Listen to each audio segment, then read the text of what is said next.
আসছে ইমরান। বুধবার বিকেল ৪:৫৫। সিসিটিভির ফুটেজে দেখা যায় দুজন ব্যক্তি মোটরসাইকেলে করে আসেন ধানমন্ডি ৯-এর এই বাসায়। ঠিক ৫ মিনিটের মাথায় তড়িঘড়ি করে আবার বেরিয়ে যেতেও দেখা যায় তাদের। এই ৫ মিনিটের মধ্যেই ভবনটির দারোয়ানকে বন্দুকের নলে জিম্মি করে ভবনের সিসিটিভি মেশিন ভাঙচুর করে লুট করে হার্ড ডিস্ক। বের হওয়ার সময় দারোয়ানের হাতে অশোকের বাসায় পাঠানো হয় হুমকি ভরা চিরকুট। ওরা ৪ জন গাড়ি থেকে নামিয়ে একজন আমার দিকে একটা খাম নিয়ে আসতেছে। আমি জিজ্ঞেস ভাই আপনি কই যাবেন?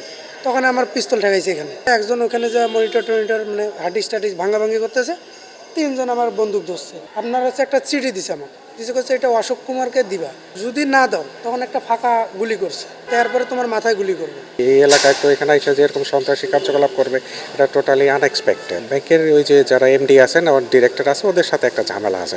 প্রশ্ন হলো কি হতে যাচ্ছিল মিটিংয়ে। এর সদুত্তর না দিলেও ব্যাংকটির চেয়ারম্যান আব্দুল আজিজ মুঠোফোনে জানান তারা মিটিংটি পিছিয়েছেন। অশোক সাহা কিছু স্বার্থন্বেষী মানুষ, ওনার স্বার্থের ব্যাঘাত ঘটছে, যার জন্য উনি এই এমডি সাহেবের রিনিউর ব্যাপারে উনি বিরোধিতা করছে।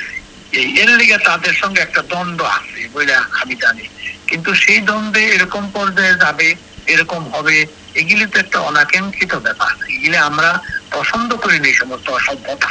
এ ঘটনায় তদন্ত করছে পুলিশ, র্যাব সহ বিভিন্ন গোয়েন্দা সংস্থা। এমন হামলার রহস্য উদ্ঘাটন ও হামলাকারীদের ধরতে অভিযান চলমান রয়েছে বলে জানায় তারা। আমরা এই ঘটনা জানার পরেই তাৎক্ষণিক পুলিশ ঘটনাস্থল পরিদর্শন করে এবং যারা এই ঘটনার সাথে সংশ্লিষ্ট যারা এখানে এসেছিল তাদেরকে শনাক্ত করে আইনের আওতায় নিয়ে আসার জন্য কাজ করছি। ঘটনাস্থল থেকে উদ্ধারকৃত বুলেটটি 9mm পিস্তলের উল্লেখ করে এমন ঘটনা ব্যাংকটির উচ্চ পদ নিয়ে দ্বন্দ্বের রেশ থেকে হতে পারে বলে ধারণা করছে আইনশৃঙ্খলা বাহিনী।